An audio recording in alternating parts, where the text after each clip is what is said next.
Right before I got my Maverick, I said to my wife, it's gonna suck when after a month it's just like any other car.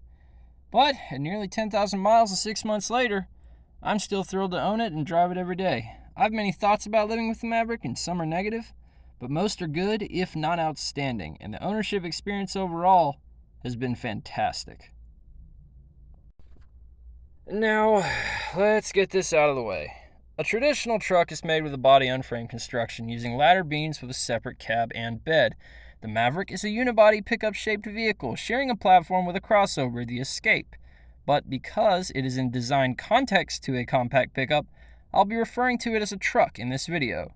If that offends you, I don't know, pound sand or something. Anyways, let's get started.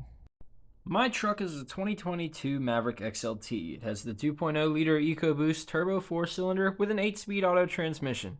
Options include the 4K tow package, the FX4 package, a power moonroof, and a 400-watt household inverter for the rear seats. I ordered it, waited, and took it home in about 5 months. Every weekday, I drive about 27 miles and 30 minutes each way to work. It's about 75% highway, 25% small town back roads. Average speed is 65 miles per hour in central North Carolina.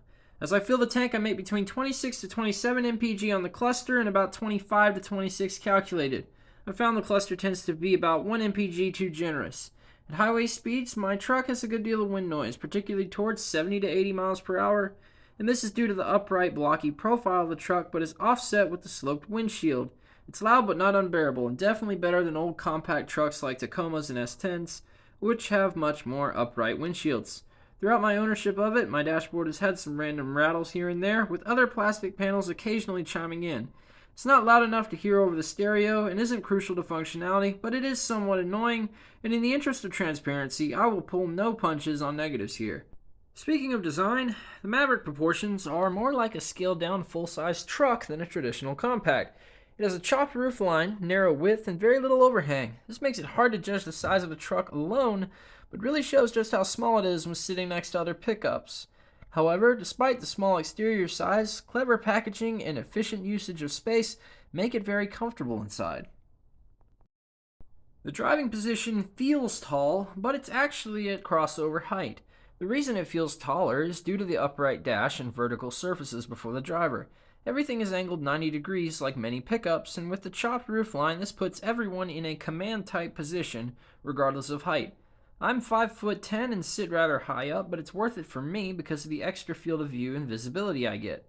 The front corners are easily visible and I can see over sedans and coupes, but not SUVs or trucks due to the lower actual height. All around, visibility in the Maverick is either good or meh, depending on where you're coming from. Pickup drivers will appreciate the thinner B-pillars and very small overhang, while car drivers will need to adjust to the B-pillar and narrow rear window. I have a turn leaving work that puts the road about 60 degrees behind me, so I have to lean forwards or backwards to see around the B-pillar. However, coming from a 2016 F-150, doing this is far easier in the Maverick. In the F-150, I practically had to stand up to see around the pillar. Not so here, and that inspires more driver confidence. Another source for inspiration of that confidence is good planted traction at highway speeds. The Maverick feels stable and smooth, even up to higher interstate speeds. Combine that with a far narrower width than your average pickup, and you have plenty of space to relax in your lane. Now, on days where the weather decides to go crazy, the part-time all-wheel drive is helpful, but the Maverick can still be carried aside by strong wind or deep water due to high sides and light weight.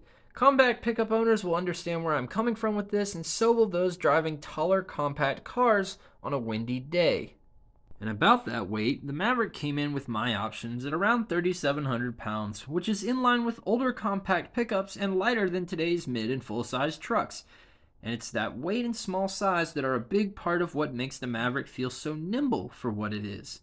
Nimble is not a word you'd typically use with a pickup, but the low-slung profile and low center of gravity of the Maverick promote less body roll and better weight transfer than traditional trucks. One issue with the old ways of the pickup is road handling, whereas a ladder frame when driving over bumps and creases puts all the work into the suspension to keep things level. But here, due to the unibody design, the Maverick is able to flex as necessary with the road, feeling more like a car than a truck and even somewhat sporty in this regard. Another highlight is the steering, which is quick and direct. It's also noticeably heavy and feels best around 50 miles per hour or so, in my opinion. On the highway, it's a little vague on center, like most electronic power steering, but still far better than traditional truck steering racks, like the butter churning GMT 800, which I used to own. No crazy steering play here, and that means more comfort and confidence at higher speeds. Now for the transmission, which is a strong highlight. I'm a manual guy. I have multiple clutch cars, and I wish the Maverick had a 6-speed, but it doesn't. Though I still have to say, the 8-speed auto the Maverick does have is smooth, fast, and smart. You can easily go through gears without noticing, and when you stomp the floorboards, it clicks through at redline with impressive pace, making acceleration immediate and fun.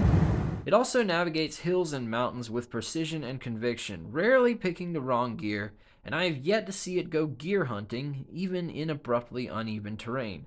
Beyond that, it is perfectly matched to the 2.0, keeping revs low with less throttle and promptly kicking them up with more. Not so bad for an auto after all. As for the engine, it's more good news. The 2.0 Eco is strong, responsive, and fun. Great throttle response and strong passing power. If you're like me, you've daily driven a good deal of sub 200 horsepower cars and regularly had to use the extent of that throttle to merge. Not here. 250 horsepower and 275 pound-feet of torque means the Maverick is quicker than it looks and can even show some taillights to quite a few commuter cars. This is of course thanks to the turbocharger, which does lag, but the transmission works to offset this by gearing down lower to summon more torque. Whether you enjoy turbo lag or not will depend on personal preference, but the torque output of this car makes that lag less of a kick in the ass and more of a gentle caress. I have a 400 horsepower Pontiac GTO for when I really want some power, but this 2.0 8-speed is, in my opinion, a near-perfect daily driver drivetrain with good fuel economy. The GTO burns gas like an oil rig. Expanding on the fuel economy, as I said before, on my normal commute I make about 25 to 26 mpg, but I've also driven the Maverick across the state and back several times and into other states as well. On just the highway, I'll make between 29 and 32, depending on the elevation change of the trip. In the city, I rarely go under 22 mpg and usually hover around 24. Fuel economy is strongly dependent on throttle input due to the turbocharger and direct injection, so the weight of your wallet will have a lot to do with the weight of your foot. As for the utility side of things, the Maverick is extremely versatile. It has great ergonomics, so long drives are no problem.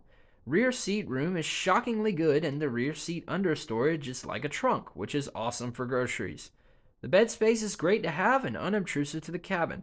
It honestly feels like a 4-door compact hatchback with a bed tacked on. Plenty of space, plenty of comfort. The bed itself is good enough for most usage, but in my opinion, not suitable for those who need a truck. 4.5 feet is better than nothing, but if you're doing contractor work or regularly moving large gear, it's more of a stopgap than anything else. You'll definitely want to keep a good set of ratchet straps handy regardless, and plan out moving tasks ahead of time, but it is great to have. Towing and hauling with the Maverick is simple and straightforward. I use mine with a 2-inch hitch to tow my other cars on my dolly, and it's no problem. The truck feels planted and stable with good maneuverability and acceptable power to pull from a stop when engaging its all-wheel drive. The lighter weight of the Maverick does mean that its momentum is affected more with bumps and dips, but overall it really just feels like towing with a compact truck. And the transmission, in tow haul mode, helps out a lot for slowing it down. As for the negatives, there are a few things I have to mention. The stereo is glitchy at best and utterly dysfunctional at worst. Bluetooth cuts out regularly, and even Android Auto dropped once on a long trip coming back from Tennessee, and it sucked. Whether Ford will fix these things through software updates remains to be seen, but they sure need to. As I mentioned before, wind noise in the Maverick is moderate, but the wind turbulence is extreme. What I mean is, you absolutely cannot roll just the front window down without your eardrums getting destroyed. You can, however, crack the rear window as well to alleviate some of this. And this is actually common on a lot of cars, but damn if it isn't annoying. And again, no pulling punches here. But, that being said, I really do appreciate my Maverick, and I haven't had any major issues thus far. It's something I find myself preferring to drive over my other cars on a daily basis. The Maverick is like a Swiss Army knife. You can cut more with a fixed blade knife, and you can saw more with a hacksaw. But when you need something you can bring every day that does even a little bit of everything, that's really where the value of a Swiss Army knife and the Maverick shine through. How much that value means for your use, only you can decide. So, I encourage you to find one, drive it, and then make your own decision. Thanks for watching. Peace.